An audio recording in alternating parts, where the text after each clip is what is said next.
사람들은 자신만의 삶의 방향을 가지고 있습니다.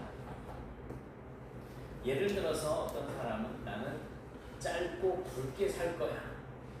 인생은 한 방이야. 그래서 어떤 일을 하든지 간에 한 방에 성공할 수 있도록 나는 기회를 보면서 살겠어. 이런 생각을 가지고 사는 사람들이 있습니다.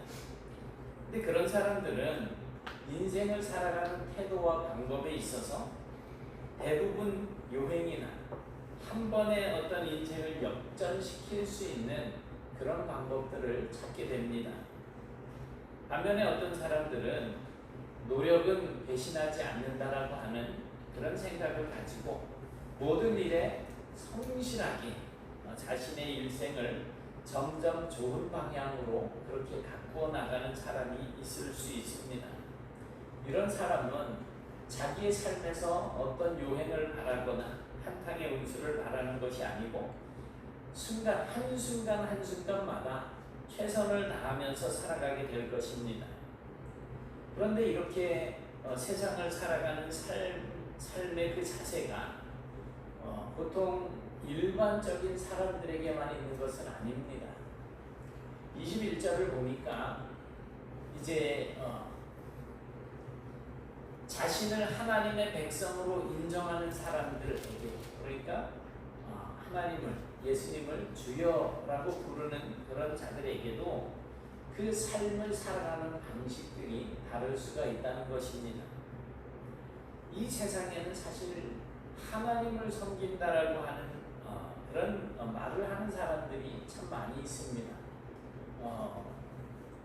요즘은 우리 기독교 인구가 많이 줄었습니다. 그러나 한 10여 년, 20여 년 전만 해도 기독교 인구 1000만, 1200만 막 이러던 때가 있었어요.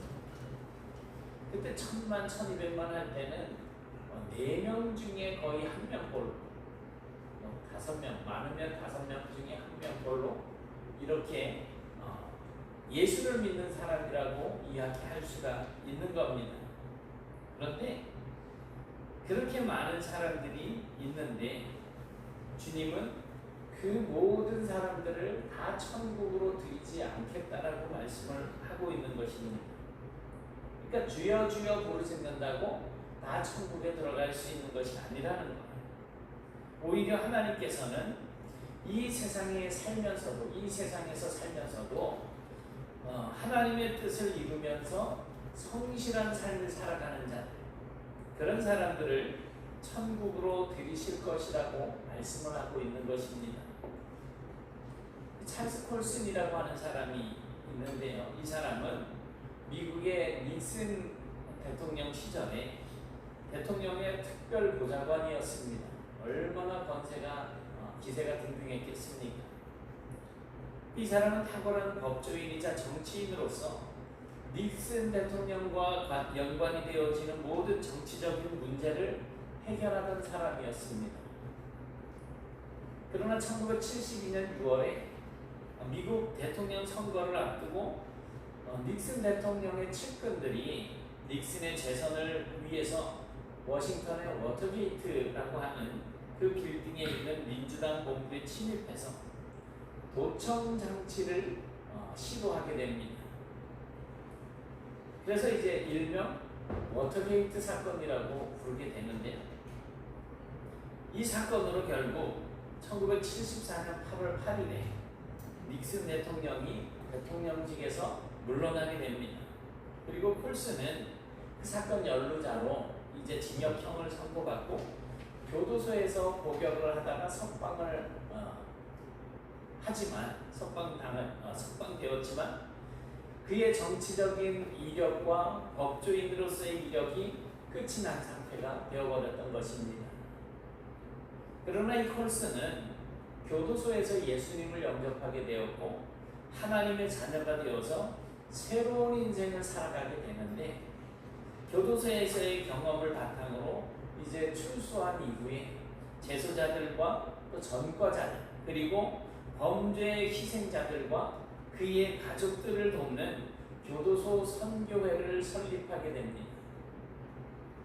그리고 2012년 이분이 하나님의 부르심을 받을 때까지 교도소 복음 선교 사역에 전념을 하게 됩니다. 그 결과 이 콜슨은 1993년에 종교계의 노벨상이라고 불리는 템플턴상을 수상하게 됩니다. 여러분, 이 콜슨의 인생이 가장 빛났던 순간이 언제였을까요? 그 화려해 보였던 대통령의 특별보좌관 생활을 하면서 백악관에서 살았던 그 생활의 결과는 결국 이 사람이 교도소를 들어가게 되는 그런 결과를 가지게 되었지만, 하나님의 자녀가 된 그 순간부터 자신의 본분을 깨닫게 된 이 콜슨이 교도소 선교 사역을 시작하게 되었을 때 그 인생이 빛나기 시작하게 됩니다. 그렇다면 우리의 인생은 언제 빛이 나게 되는 것일까요? 그것은 바로 이 세상 나라가 아니라 우리가 그리스도 안에 있을 때 우리의 인생이 빛나게 된다는 것입니다. 그래서 오늘은 하나님의 백성들이 이 세상에서 살아가게 될 때 어떤 태도와 자세를 가지고 살아야 하는지에 대해서 함께 나눠보도록 하겠습니다. 예수님께서는 이제 하나님의 백성들에게 좁은 문으로 들어가라고 이렇게 말씀을 하셨습니다. 미국의 아주 베테랑 저널리스트인 필립 얀시라고 하는 사람이 있는데요, 40년 동안의 기자 생활을 회고하는 그런 칼럼을 썼습니다. 8,000명이 넘는 사람들을 인터뷰했던 이 필립이 사람을 두 종류로 나눌 수 있다라고 말을 합니다. 첫째는 자신을 인생의 주인공이라고 생각하는 사람입니다. 이런 사람들은 어딜 가나 슈퍼스타의 대우를 받고 싶어 합니다. 그래서 조금만 틈이 생겨도 자기 자랑을 늘어놓기 바쁩니다. 그리고 일어나지도 않은 일을 잔뜩 부풀려서 이야기한다는 것입니다. 왜? 내가 주인공이 되어야 되기 때문에. 그리고 두 번째는 하인이나 종처럼 헌신해야 된다라고 하는 생각을 가지고 있는 사람입니다. 설령 이미 성공한 사람이라고 하더라도 이러한 생각을 가지고 있는 분들은 더 큰 일을 위해서 자기가 쓰임을 받고 다른 사람들에게 유익을 주려고 하는 그런 사람들인 것입니다. 이런 사람들은 밖으로 드러나지 않을 정도로 아주 소박한 삶을 살고 있지만, 그럼에도 많은 사람에게 유익을 주는 아주 고귀한 인생을 살고 있는 것입니다. 이 세상에 사는 사람들에 대한 이 필립 얀시가 분류한 두 번째 부류의 사람은 오늘 본문에 비추어서 생각을 해볼 때 좁은 문으로 들어가는 사람이라고 할 수 있을 것입니다. 이 그리스도인이었던 필립은 이런 경험을 통해서 사명자의 삶에는 적어도 적게 받더라도 오래 헌신하고 낮은 곳에서 헌신하는 자, 그런 자세가 반드시 필요하다라고 이제 말을 합니다. 오늘 말씀에 의하면 좁은 문은 생명으로 인도하는 문이라고 말씀하고 있습니다. 그런데 그 길이 너무 좁아서 협착해서 찾는 사람들이 없다고 말씀을 합니다. 이 말씀은 비유적인 표현인데, 결국 좁은 문이라고 하는 것은 일반적으로 모든 사람들이 살아가는 그런 인생의 방향이나 방법이 아닌 정말 극소수의 사람들만이 살아가는 방법이라고 할 수가 있을 것입니다. 세상에 많은 사람들이 있지만 이 시간 이 자리에 나와서 예배를 하는 여러분들도 이미 좁은 길을 선택하고 있는 분들이라고 할 수 있습니다. 그러니까 이것은 저나 여러분과 같은 하나님의 백성들이 이 세상에서 하나님의 나라를 드러내고 그 하나님의 영광을 드러내면서 살아가기 위해서 나를 희생하면서 사는 것을 이야기하는 것입니다. 그런데 어떤 분들은 이렇게 이야기할 수도 있습니다. 좁은 문으로 들어가는 듯한 삶을 사는 것은 한 번뿐인 인생에서 너무 가혹한 것 아니냐. 100년도 안 되는 인생을 살면서 매 순간순간을 우리가 즐겁게 신나게 사는 것이 뭐가 문제가 된다는 말입니까? 라고 말할 수가 있겠어요. 그럴 수 있습니다. 그러나 반대로 생각해서 역시 인생이라고 하는 것은 한 번뿐인 것이기 때문에 즐겁고 신나고 재미있게 살기보다는 한 번뿐인 인생을 정말 의미 있고 제대로 가치 있게 살아가는 그런 정확한 방법이 있다라고 하는 사실을 우리가 알아야지 되겠다는 것입니다.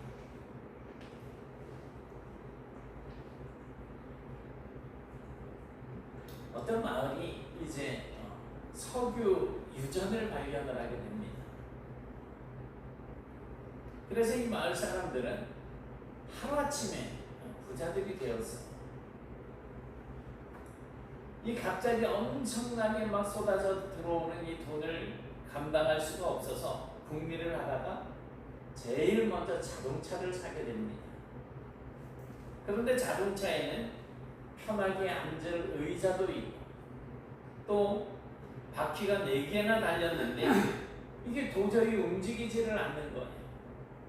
그래서 마을 사람들이 이 궁리 저 궁리를 하다가 이 자동차 앞에다가 여러 마리 말을 세우고 자동차를 끌게 합니다. 그제서야 이 말이 가는 속도에 따라서 차가 그냥 움직이는 거예요. 천천히 가면 천천히 가고 말을 좀 빨리 몰면 빨리 가는 정도. 이렇게 말이 이끄는 자동차를 확인한 마을 사람들은 단단히 화가 나서 이제 자동차를 판 사람을 찾아가서 왜 이 자동차를 끌 수 있는 말을 함께 주지 않았느냐라고 따져 물었습니다. 그제야 이 마을 사람들의 자초지종을 들은 자동차를 판매하는 직원이 마을 사람들에게 자동차 열쇠를 달라 그렇게 하고 마을 사람들이 그저 자동차에 달아놓는 장식으로만 알았던 그 열쇠를 차의 열쇠 구멍에 꽂고 시동을 걸자 자동차는 여러 마리의 말이 끌 때와는 비교할 수도 없이 빠른 속도로 달리기 시작하게 된 것입니다. 여러분, 이렇게 자동차를 운전하기 위해서도 올바른 방법이 있습니다. 이것을 알아야만 한다는 것입니다. 에드워드 기번이라고 하는 사람이 쓴 로마 제국 쇠망사를 보게 되면 로마의 황제들의 삶과 죽음에 대한 기록이 나와 있습니다. 로마 제국은 235년부터 50년 동안, 그러니까 235년부터 한 285년 그 상간에 무려 18명의 황제가 등극을 하게 됩니다. 황제 대부분이 암살을 당하거나 자살을 하거나 전쟁터에서 전사를 하게 됩니다. 그래서 이 황제들의 평균 재위 기간은 한 2년에서 3년 정도였다는 것입니다. 황제들은 누구보다 높은 최고의 권좌에 올라앉아서 누구보다도 행복하고 누구보다도 유쾌한 삶을 살 수 있을 것처럼 보였지만 사실은 늘 불안했고 그 자리를 지키기 위해서는 포악함도 서슴지 않고 나타내는 그런 삶을 살 수밖에 없었던 것입니다. 하지만 그럼에도 불구하고 결국 그들의 인생은 비참하게 또는 추악하게 젊은 나이에 그 생을 마감하게 되더라는 것입니다. 반면에 사도 바울이 쓴 마지막 편지에 나타나는 인생을 살아가는 고백을 한번 보십시오. 나는 선한 싸움을 싸우고 나의 달려갈 길을 마치고 믿음을 지켰으니 이제 후로는 나를 위하여 의의 면류관이 예비되었다. 사랑하는 여러분, 저와 여러분의 인생을 살아가실 때 선한 목표를 향해서 열심히 달려나가며 끝까지 믿음을 지키실 수 있는 성도가 되시기를 기원합니다. 그리고 얻은 복을 베풀고 나누며 살아가는 성도가 되시길 바랍니다. 그렇게 인생을 살아가다 보면 그 끝에는 주님이 우리에게 주시는 생명과 의의 면류관이 기다리고 있을 것입니다.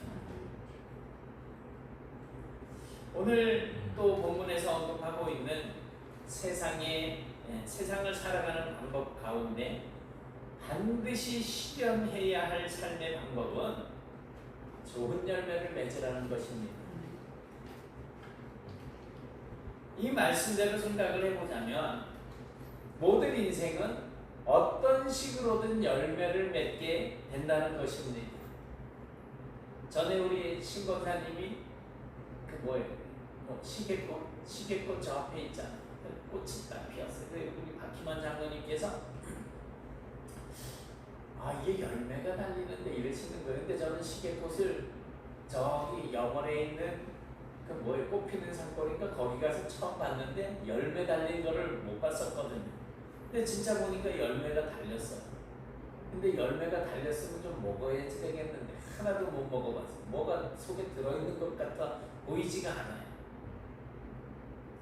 이렇게 열매가 달린단 말이에요. 그런데 우리 또 장로님, 신검사님 또 저 뒤에 뚱딴지 오이를 심어 놓으셨잖아요. 한 몇 개는 이렇게 얻어 먹었는데 최근에 며칠 동안 이래 보니까 이 암꽃의 뒤에 꼭지에 이렇게 오이가 달려 있어. 길이가 한 3cm 정도 되려나요? 두께는 한 5-6mm 정도. 안 커요. 끝에 꽃이 노랗게 시들다가 떨어져 버리는 거예요. 이거는 그냥 오이인데 나쁜 오이인 거예요. 제가 보기엔.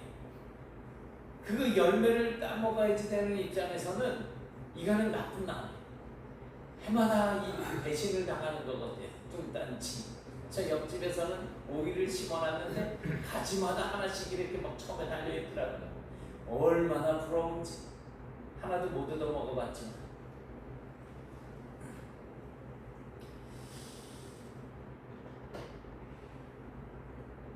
어떤 나무든지 열매가 달리는 나무라고 한다면 좋든 나쁘든 열매가 맺혀지게 마련입니다.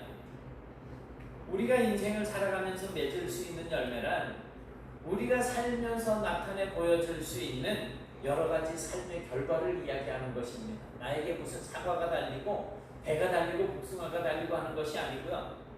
우리 삶의 결과인 거예요.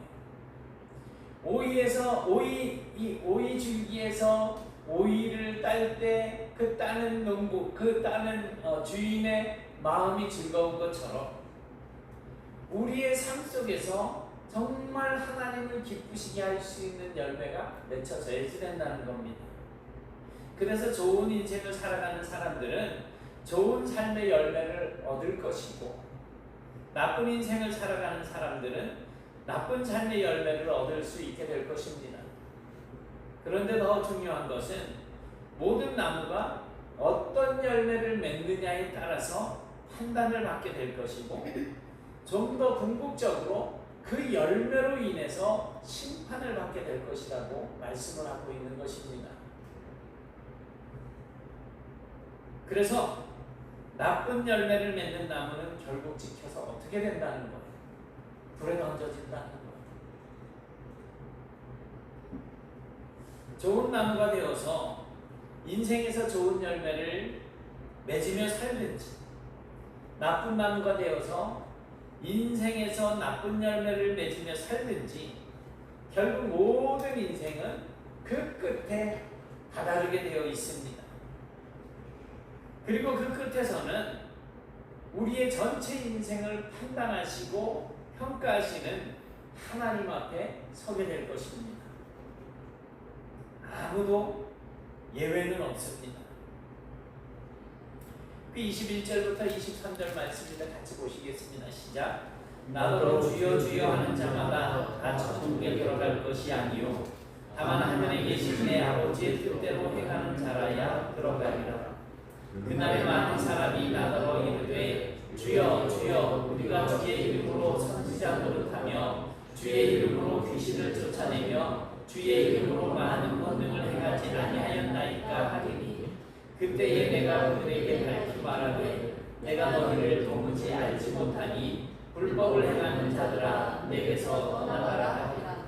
아멘. 그러므로 나의 인생도 끝이 있고 그 끝에서는 내 인생에 대한 평가를 받게 될 것이라고 하는 사실을 알고 있는 사람은 자신의 인생을 좀 더 성실하게 살아갈 것입니다. 마치 자신은 하나님의 백성인 것처럼 주여 주여 하면서 귀신도 쫓아내고 여러 가지 능력을 행하면서 살아왔다고 하더라도 그 끝에서 인생에 대한 평가를 받게 될 때니 좋은 열매를 맺지 않은 인생이라고 한다면 그 인생은 결국 쓸데없는 인생이 되고 만다는 것입니다. 수십 년 신앙생활을 하고 수십 년 예수를 믿는다고 하고 하나님을 향하여 주여 주여 외쳐대도 남편을 공경할 줄 모르고 아내 사랑할 줄 모른다면 꽝인 거예요. 여러 가지 모양으로 다른 사람들에게 유익을 끼치지 못하고 내가 그저 내 자랑, 내가 높은 것에 올라가고 싶고 내가 한 모든 일에 대해서 칭찬을 다 듣고 싶은 이런 마음들만 앞서 있다고 한다면 그 인생 하나님 앞에서 꽝인 인생입니다. 예수님은 그런 인생은 천국에 들어가지 못하고 버려지게 될 것이라고 말씀하고 있습니다. 아무리 대단하고 아무리 멋지고 아무리 훌륭하고 아무리 잘생긴 사람이라고 할지라도 이 땅에서의 인생은 영원하지 않다는 사실을 아셔야지 됩니다. 언젠가 그 끝에 다다를 것이라는 말씀입니다. 그리고 그 끝에서는 분명히 우리 전체 인생에 대한 평가가 있을 것입니다. 죽는 것으로 끝나는 것이 아니에요. 그리고 그 평가에 의해서 진정한 하나님의 백성으로서의 삶을 살았던 사람은 하나님 나라에 들어가게 될 것이고 그렇지 않은 사람은 쫓겨나게 될 것이라는 것입니다. 우리가 흔히 이단이라는 말을 쓰잖아요. 달을 이 끝달. 그래서 우리가 이단을 이야기할 때는 비슷하지만 끝이 다르다라고 이야기를 해요. 그러면 예수도 믿고 뭐 다 그냥 성경적인 삶을 살지만 끝에 가서 잘못된 거냐? 아니에요. 이단은 본질이 달라요. 끝이 다른 게 아니에요. 우리가 주여 주여 하고 살지만 정말 하나님 앞에 영광을 돌리지 않고 내가 영광을 받는 삶을 산다면 내가 이단인 거예요. 내 속에 약한 것들이 있어요. 내가 하나님을 섬긴다고 하면서도 우리가 흔히 사형리를 이야기하다 보면 마음 중심에 의자가 하나 놓여져 있는데 이 의자 위에 그리스도를 모시느냐 내가 앉아 있느냐 그 차이로 이제 믿음이 있는 사람 없는 사람 구분하는 것을 볼 수가 있습니다. 내가 내 중심에 앉아서 왕노릇을 한다면 내가 우상이에요. 나의 약한 것을 가지고 사탄이 나를 흔들기 시작하고 내가 거기에서 넘어가게 된다면 그게 우상이 되는 거예요. 정말 우리는 어떤 모양을 만들어 놓고 그 앞에 절을 해야만 우상을 섬긴다라고 생각을 하는 거죠? 아니에요. 우리가 우상을 찾아보기 위해서 절을 가야지 되나? 부처 위에 그 꼬불꼬불 막 이 곱슬머리인가요? 달팽이인가요? 보통 사람들이 그냥 곱슬머리로 알고 있는데 이 수도 하고 있을 때 달팽이들이 위에 올라가서 자리를 잡고 있어서 그 머리를 그렇게 곱슬곱슬하게 표현한 것이라고 합니다. 그런데 저는 잘 모르겠고요. 그런 이야기가 있어요. 그래서 그 부처를 만들 때 내가 어떤 형상으로 만들어야지 이런 생각들을 만드는 사람들이 구상을 하고 그것을 만들잖아요. 그리고 그것을 절이나 어디 이런 데다 갖다 놓고 그 앞에 막 그냥 빌고 복을 받기를 원하는 그런 모습을 볼 때 우리는 그 부처를 우상이라고 이야기하잖아요.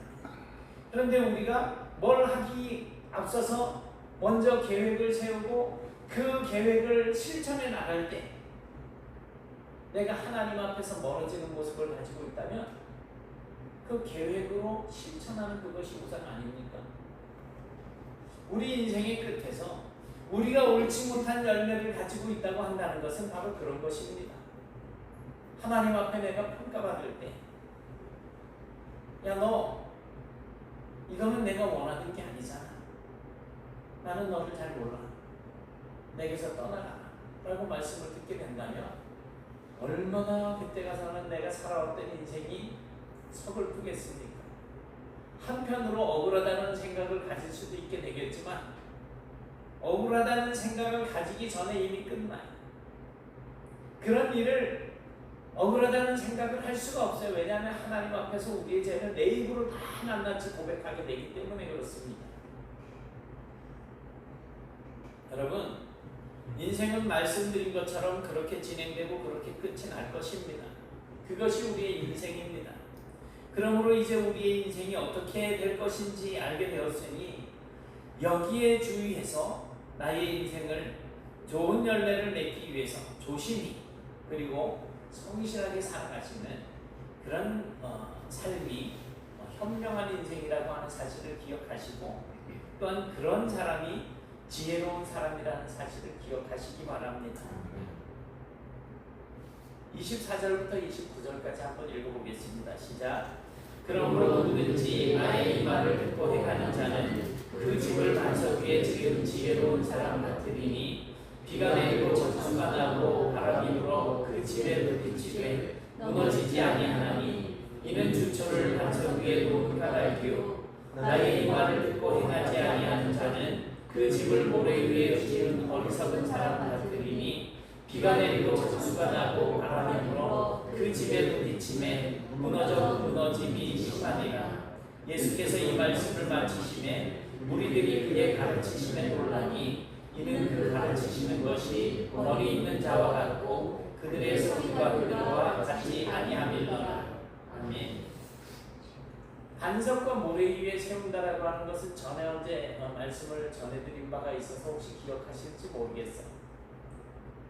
반석 위에 짓는다는 것은 산 위에 집을 짓는 것이고 모래 위에 짓는다는 것은 계곡 아래 물이 창수할 때 이제 막 부유물들이 떠내려와서 쌓이잖아요.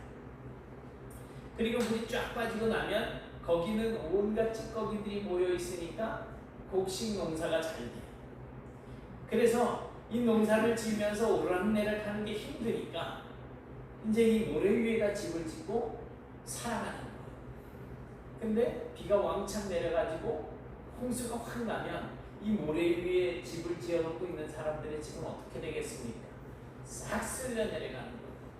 그러나 힘들더라도 반석 위에 집을 짓고 있는 사람, 높은 곳에 집을 짓고 있는 사람들은 쓸려 내려가지 않는다는 거예요.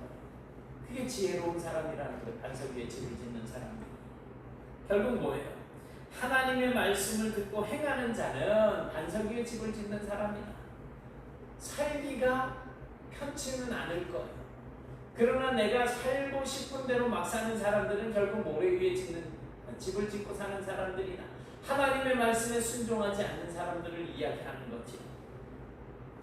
호랑이는 죽어서 가죽을 남기고 사람은 죽어서 이름을 남긴다 그러잖아요.